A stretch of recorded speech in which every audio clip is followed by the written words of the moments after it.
Malam itu, bulan hanya separuh, menggantung lesu di langit alas Purwo, Banyuwangi. Angin malam berhembus pelan, namun terasa menusuk kulit, membawa aroma tanah basah, dan dedaunan yang membusuk.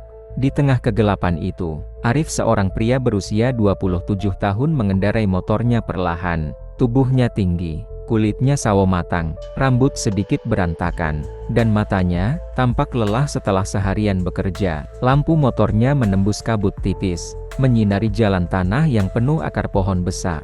Suara motor pelan, suara angin. Arif bergumam sendiri.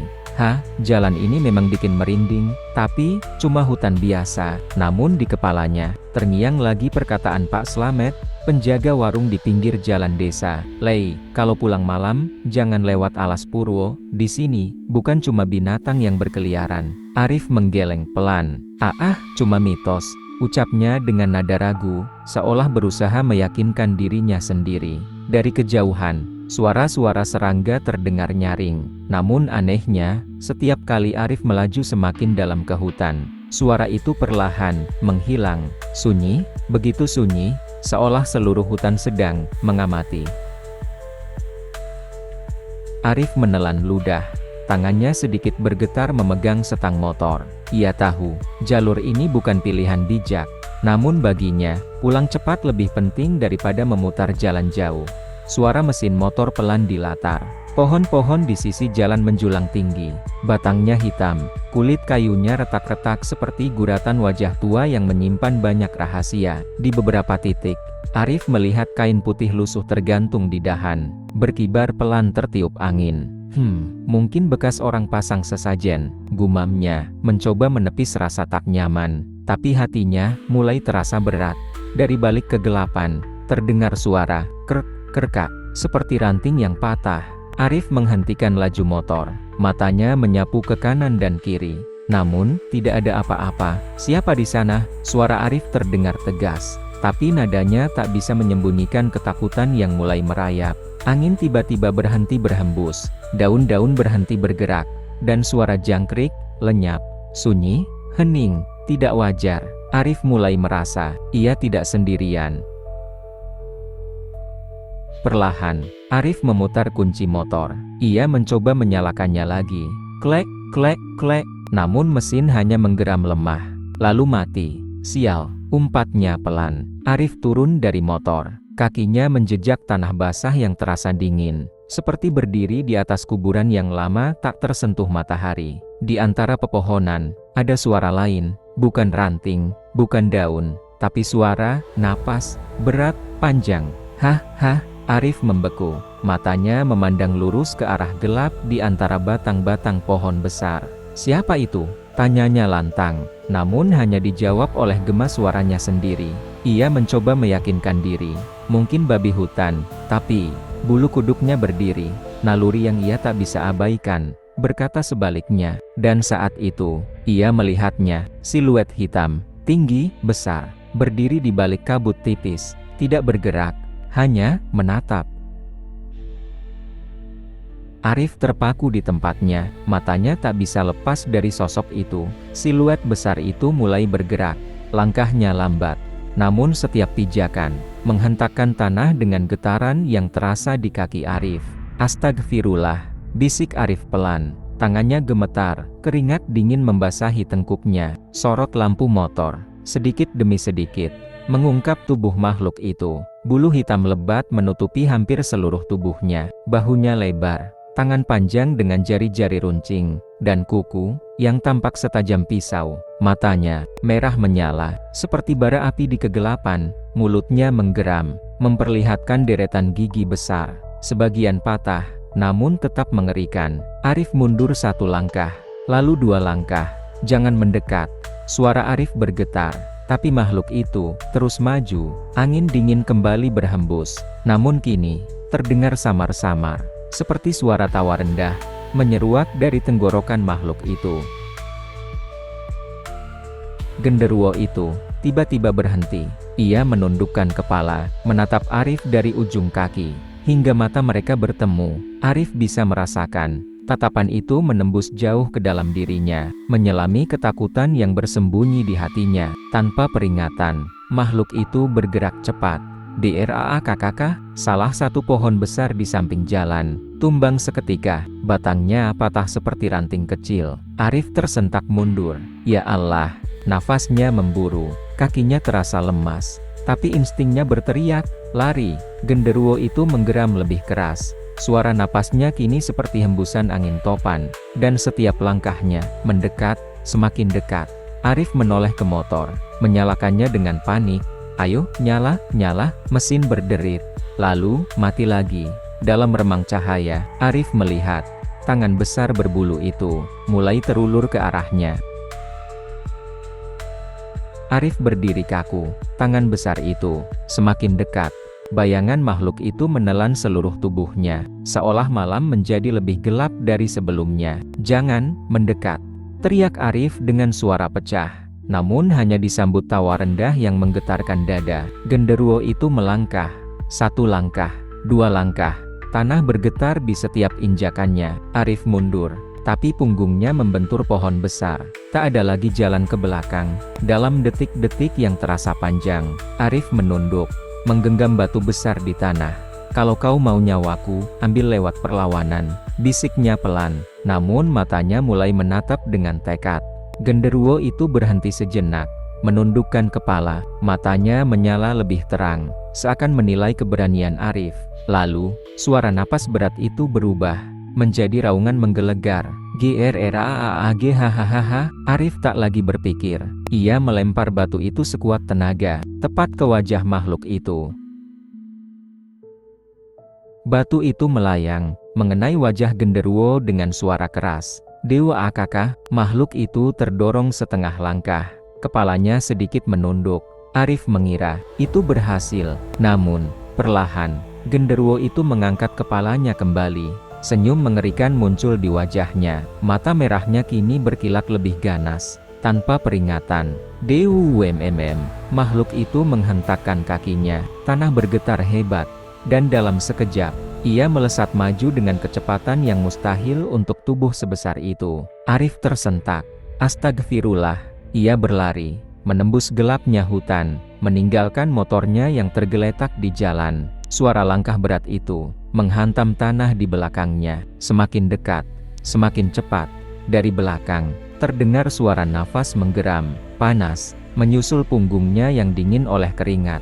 Arif tahu, jika ia berhenti 1 detik saja, nyawanya akan berakhir malam ini. Langkah Arif semakin cepat, namun langkah makhluk itu lebih cepat lagi. Suara dedaunan dan ranting patah terdengar dari segala arah. Seakan hutan ini ikut bergerak, membantu memburu mangsanya. Tiba-tiba, sesuatu menyambar punggung Arif. Kuku besar itu hanya selisih 1 jengkal dari kulitnya. Hahaha. Arif menjerit sambil melompat ke depan, nyaris terjatuh. Namun ia memaksa kakinya untuk terus berlari. Di belakang, genderuwo mengaum keras. Raungannya memantul di antara pepohonan, membuat udara bergetar. Kabut semakin tebal.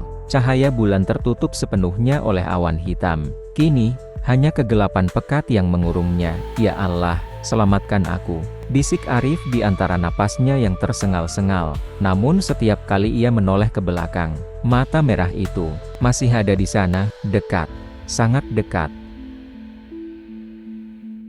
Langkah Arif mulai goyah, kakinya terasa berat, seakan tanah ini mencoba menahannya untuk tidak lolos. Tiba-tiba, di depan, ia melihat celah di antara pepohonan. Ada cahaya, remang, seperti sinar bulan yang menerobos awan. Dengan sisa tenaga, Arif memaksa dirinya keluar dari jalur gelap itu. Akhirnya, napasnya tersengal. Ia berdiri di tanah lapang, dikelilingi pohon-pohon tinggi yang jaraknya lebih renggang. Namun, kelegaan itu hanya bertahan beberapa detik. Di tengah tanah lapang itu, berdiri sebuah batu besar berlumut. Di atasnya, terhampar sesajen, bunga melati, kemenyan, dan kepala ayam. Aroma kemenyan pekat memenuhi udara, membuat kepala Arif berputar. Oh tidak, bisiknya lirih.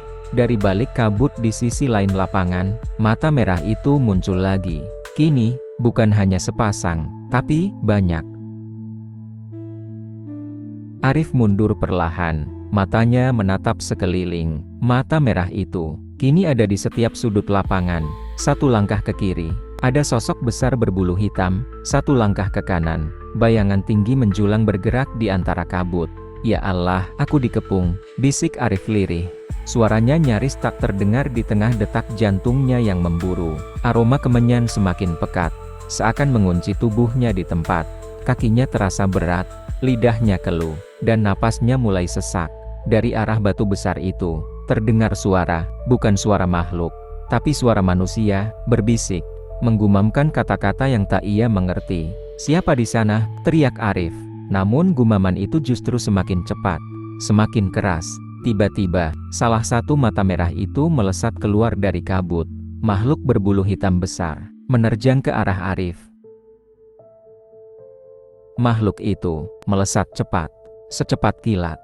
Arif tak sempat menghindar. Tangan besar berbulu itu menyambar dadanya, mendorongnya hingga terjatuh ke tanah. Hahaha, Arif terhuyung.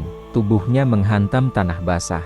Dadanya terasa nyeri, napasnya terputus. Genderuwo itu kini berdiri di atasnya. Tubuh besar menutupi cahaya bulan, membuat dunia terasa semakin gelap. Aroma busuk menusuk hidungnya, seperti bangkai yang sudah lama membusuk. Makhluk itu menunduk. Wajahnya hanya beberapa jengkal dari wajah Arif. Matanya merah menyala, taringnya besar dan runcing. Air liurnya menetes ke pipi Arif. "Apa maumu?" Suara Arif bergetar, mencoba bicara, walau lidahnya kaku oleh rasa takut. Genderuwo itu menggeram, namun kali ini, di sela raungannya, Arif mendengar sesuatu, kata-kata, dalam bahasa yang ia tak mengerti. Kata-kata itu mengalir dari mulut makhluk itu, pelan, namun berat, seperti mantra kuno, terdengar asing. Namun di telinga Arif, ada nada penuh amarah dan kesedihan. "Apa yang kau bilang?" Arif berusaha memahami, tapi setiap kata seperti menggema di kepalanya, menghantam pikirannya. Makhluk itu menatap dalam, seolah matanya menembus jiwa Arif. Tiba-tiba, ia mengangkat tangan kanannya, dan menunjuk ke arah hutan yang lebih dalam. Dari sana, terdengar jeritan perempuan, panjang, dan memilukan. Arif menelan ludah. "Siapa di sana? Siapa yang kau simpan?" teriaknya putus asa. Genderuwo itu hanya menggeram, lalu mengangkat kepalanya, meraung ke langit. Suaranya membuat tanah bergetar.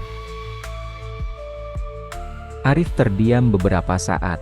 Napasnya masih tersengal, keringat dingin membasahi keningnya. Suara jeritan perempuan itu terus terdengar, membelah sunyi malam. "Apa maksudmu?" Arif mencoba bertanya lagi, namun genderuwo itu hanya memandang, mata merahnya tak berkedip. Tiba-tiba, makhluk itu melangkah mundur, tubuhnya mulai memudar, seperti diselimuti kabut. "Tunggu, jangan pergi!" Arif berteriak.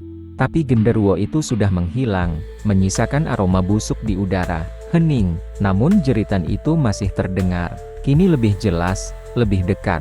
Arif menatap ke arah hutan lebat. Pohon-pohon menjulang tinggi, gelap. Hanya cahaya bulan yang menembus di sela ranting. "Aku harus tahu, siapapun dia butuh bantuan," ucap Arif pelan, mencoba meyakinkan dirinya sendiri. Ia melangkah, satu langkah, dua langkah. Dan kini ia benar-benar masuk ke dalam kegelapan alas purwo. Langkah Arif semakin dalam. Suara dedaunan kering remuk di bawah sepatunya. Setiap bunyi terasa terlalu keras di tengah heningnya hutan malam. Udara di dalam hutan berbeda, lebih dingin, lebih pekat. Seperti ada sesuatu yang menempel di kulit. "Kenapa?" Terasa seperti ada yang mengawasi. Gumam Arif sambil menoleh ke kiri dan kanan. Daun-daun bergetar, namun tak ada angin. Lalu, suara itu muncul, pelan, namun jelas. Tawa lirih seorang perempuan. Arif berhenti seketika, matanya membesar. "Siapa itu? Tunjukkan dirimu." Tak ada jawaban, hanya tawa itu yang makin dekat, disertai bau bunga melati yang menyengat. Jantung Arif berdetak cepat. Tangannya meraih senter dari ransel. Namun saat cahaya senter menyorot, tak ada siapa-siapa. Tapi, di sudut matanya, Arif melihat sebuah bayangan putih bergerak cepat di antara pepohonan. Bayangan putih itu berhenti, tepat di depan pohon besar yang menjulang tinggi. Arif menelan ludah. Tangannya sedikit gemetar, namun ia memaksa kakinya melangkah. "Siapa, kamu?" Suara Arif bergetar, tapi matanya tetap menatap lurus. Perlahan, bayangan itu berbalik. Kini, di hadapan Arif, berdiri seorang perempuan muda. Gaun putihnya lusuh, wajahnya pucat, mata hitamnya berair, dan di lehernya, ada bekas memar seperti bekas cekikan. "Tolong aku," suaranya lirih, namun penuh rasa sakit. Sebelum Arif sempat mendekat, dari balik pohon, muncul lagi sosok besar itu. Genderuwo, namun kali ini, matanya tidak menyeramkan. Ia menatap Arif dengan sorot, sedih. Dia bukan ancaman, dia adalah korban. Suara berat genderuwo itu bergema di telinga Arif, mengungkap kebenaran yang membuat bulu kuduknya berdiri.